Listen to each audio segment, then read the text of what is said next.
Hello, and welcome back to Hitman. And in this series we will go back to where it all started, and this time round we will focus on completing as many of the challenges as we can on each and every one of the primary Hitman targets, with maybe a few interesting bonus kills on the way. Today we are in Dubai for the Impactful Art Challenge, which entails eliminating both of our targets with a single chandelier drop. A relatively easy one this. So for this challenge we will be starting in the atrium lobby. We'll be bringing with us our silenced pistol and ever trusty lockpick. Everything else is available on the map. And with that said, let's get reacquainted with our target, shall we? Your destination is the Scepter. Marcus Stuyvesant is 5th generation old money. Carl Ingram is a powerful Washington kingmaker whose family grew rich selling gunpowder during the American Civil War. So, right from the start and off the bat, the first thing we need to do is acquire ourselves a change of disguise, and we're going to get one of the serving staff's outfits.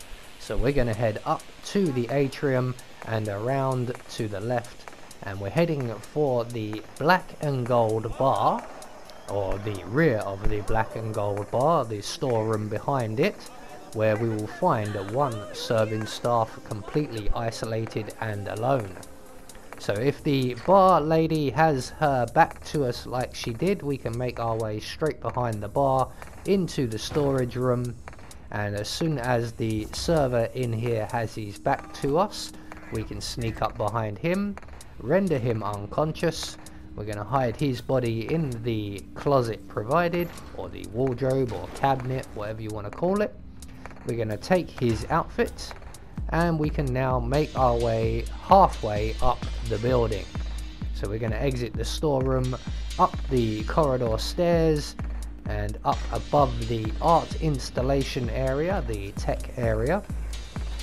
And we're going to make our way around to the back left of this area and over the scaffolding. And just up on the next floor balcony we will see a guard. He's currently in the perfect position for us, but I don't know how long he's going to stand there for before he moves away. We might just have had enough time to get him, but I didn't want to risk it. So he's now going to lean against the wall just to our right here and play with his phone for a moment. And once he has finished with that, he will return to his original position.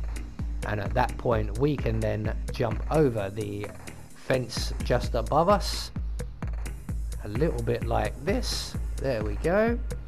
We're going to sneak up behind the guard, render him unconscious. We're going to leave his gun there, doesn't matter if that's found or not. We're going to take our new friend here and we are going to hide him in the closet provided in the storage room. Ignore the tech guy in the corner of the room. He has his back to us and will not look round unless we make some noise. So before we move on, make sure you grab the hammer from the crates here. There we go. Before making our way through the server room and out onto the maintenance corridor, we're going to make our way right down to the end of that corridor where we will find one of the maintenance workers. We're going to throw our hammer just over against the wall there. That's going to get his attention, and when he goes over to investigate, we can render him unconscious. He's going to drop a key card, and we're going to hide his body in the closet just behind us here. There you go, mate, safe and sound. No one's going to harm you ever again. We're going to collect up the key card that he has dropped and make our way back to the server room. So we need to arrange for Marcus and Carl to both be in the same area at the same time, and this is how we're going to do it. So we're going to scan our key card. That's going to shut down one of these servers here. It'll be the one with the yellow writing. We're going to pull out that server, which will then give us access to the terminal. And as I always like to do, I'm just going to empty out the cash machines, which dish out gold bars. We're going to turn off the cameras and then rearrange the meeting. So Marcus will now be making his way up to the penthouse to meet up with Carl. We're going to get there ahead of him, and we're just going to lockpick our way through the staff entrance to the penthouse area, make our way straight up the stairs and along the corridor and into the large television viewing room. So all the way along.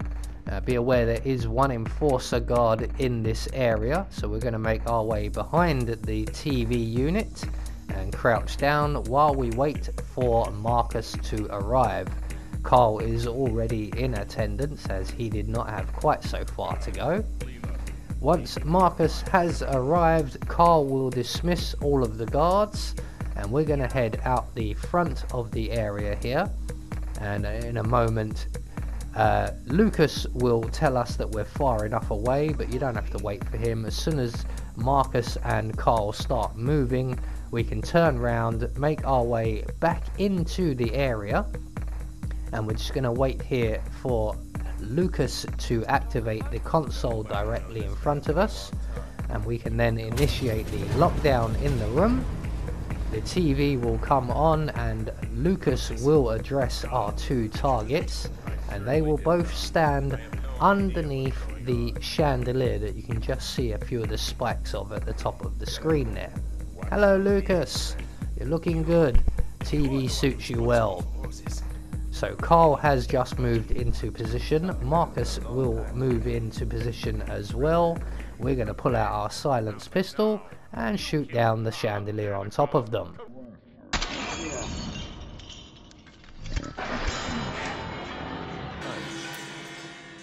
Finally, Stuyvesant and Ingram are gone. Providence will soon be no more than a bad memory.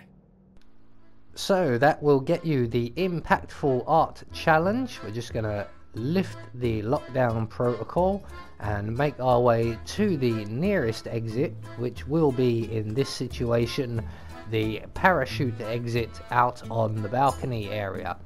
So we're just going to head around to our left, straight through the doors, find our jumpsuit and throw ourselves off a perfectly good building. So there we go, one more challenge taken care of. I have been Anubis, and I will see you all in the next video.